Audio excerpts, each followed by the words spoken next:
Hey guys, Madhu here. So ఈరోజు నేను మీకు చెప్పబోయేది మన సి ప్యానెల్లో ఎలా మన ఫైల్స్ని డౌన్లోడ్ చేసుకోవాలి లేదా ఒక ఫైల్ని ఎలా అప్లోడ్ చేయాలి అన్నది ఇవాళ చూద్దాం మనం. సో మీరు సి ప్యానెల్లో లాగిన్ అయిన తర్వాత ఇక్కడ ఫైల్ మేనేజర్ అనే ఆప్షన్ క్లిక్ చేయండి. ఇలా క్లిక్ చేసిన తర్వాత మనకి హోమ్ డైరెక్టరీ దగ్గర క్లిక్ చేసి గో అనే ఆప్షన్ క్లిక్ చేయండి. ఇలా మనకి ఇంకొక విండో ఓపెన్ అయ్యి మన డైరెక్టరీస్ ఇక్కడ కనబడడం జరుగుతుంది. చూసారా, ఇప్పుడు ఇవన్నీ మన డైరెక్టరీస్ అన్నమాట. సో ఇందులో ఏదో ఒక డైరెక్టరీ ఓపెన్ చేశారనుకోండి, సో మన ఫైల్స్ అనేవి ఇక్కడ కనబడడం జరుగుతుంది. సో ఇలా ఉన్న తర్వాత ఇప్పుడు ఇక్కడ ఏదైనా ఒక ఫైల్ డౌన్లోడ్ చేయాలనుకోండి, సో అప్పుడు మనం జస్ట్ దీన్ని రైట్ క్లిక్ చేసి దాని మీద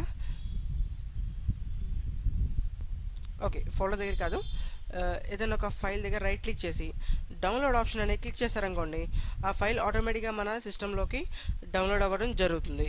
లేదా మీరు ఏదైనా ఒక ఫైల్ని ఈ సి ప్యానెల్లో అప్లోడ్ చేయాలనుకోండి, జస్ట్ అప్లోడ్ అనే ఆప్షన్ క్లిక్ చేయండి.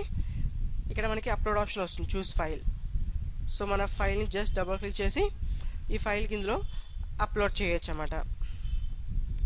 అప్లోడ్ చేసిన వెంటనే ఆ ఫైల్ మీకు ఈ డైరెక్టరీలోకి రావడం జరుగుతుంది. లేదా ఇంకొక డైరెక్టరీ అనేది సెలెక్ట్ చేయాలనుకోండి, జస్ట్ మీరు హోమ్ డైరెక్టరీ క్లిక్ చేస్తారు. ఏ డైరెక్టరీ కావాలనుకుంటున్నారో ఆ డైరెక్టరీ మీద ఓపెన్ చేసి జస్ట్ ఆ ఫైల్ మీద ఎప్పుడు ఇక్కడ అప్లోడ్ క్లిక్ చేస్తే మీరు అప్లోడ్ చేసిన ఫైల్ ఇక్కడ రావడం జరుగుతుంది అన్నమాట.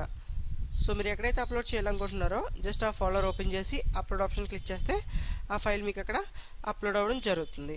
సో ఇలా మనం ఈ సి ప్యానెల్లో మన ఫైల్ మేనేజర్ యూజ్ చేసుకుని ఒక ఫైల్ యాడ్ చేయడం లేదా ఒక ఫైల్ని రిమూవ్ చేయడం చేయొచ్చు అన్నమాట. ఈ వీడియో మీకు నచ్చినట్టయితే లైక్ చేయండి, అలాగే సబ్స్క్రైబ్ అవ్వండి. కొత్త వీడియోస్ మీ మెయిల్కి రావడం జరుగుతుంది. Thanks for watching.